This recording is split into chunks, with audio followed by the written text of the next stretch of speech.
Really quick, you mentioned some sticky situations when you were traveling. Oh. I would love to hear some of those if you want to tell them. Yeah, one or two, whatever. Sticky situations in India mostly were actually to do with cab rides.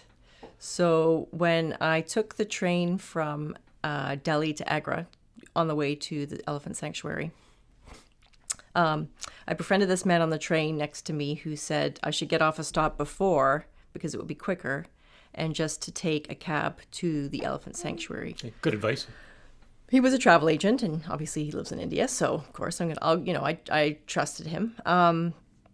I got off on the platform, and I was chatting with this gentleman, and he said, "We'll find you a taxi cab driver." And this gentleman came up and he said, "Oh, you're looking for a taxi cab driver?" Yes, and we chatted and we arranged the price. We left the station. We walked through all the taxi cab drivers that sort of hover outside the station waiting for your business, and we got to his car, and I quickly realized he wasn't a taxi cab driver. Oh. Therefore, who are you?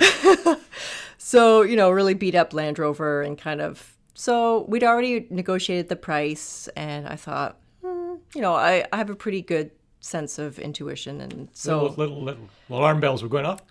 Not really, but Okay. sort of aware. So I had a backpack with me, so I kept it with me. I didn't put it in the trunk because if I had to do a sort of Bail. MacGyver drop and roll kind of thing, I'd have my bag with me.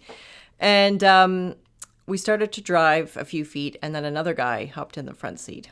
Oh. So I thought, okay, this is interesting. What do we do now? Put my hand through my luggage to kind of think, maybe escape, but a few feet further, he hopped out. It's just sort of how things happen over there, right? It's just different culture. Shared drives, whatever. We stopped at a gas station. He asked for half my money. So now, because I told him I wasn't paying him until he got me to my destination. I gave him half, but now now the alarm bells are kind of going off. And keep in mind, I have no idea how to get to where we're going. Like, I'm trusting him completely. And it's a 45-minute cab ride. It's not like it's a 10-minute cab ride. So we get to our first toll road, or toll booth, because there were lots of toll booths on the way. And he asked me for more money. Oh, okay. So I said, okay, now we have to really just nip this in the butt. So I said to him, no more money until you get me to where I'm going.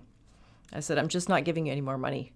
And so he said something in Hindi and got all upset. And so we drove, and he got me lost so many times. And we'd be pulled over on the side of this little town, and he'd get out and cross the highway, and there'd be like 20 guys across the street looking at me, looking at the directions, looking at me, looking at the directions. And it was really tense. It was really tense. So a 45-minute ride took us probably an hour and a half.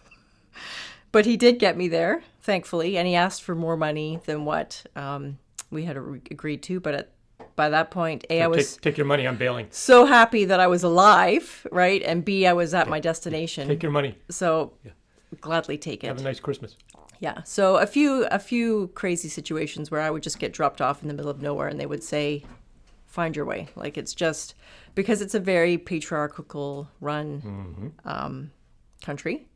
And you do not want to put yourself in a situation where it's you and 10 men.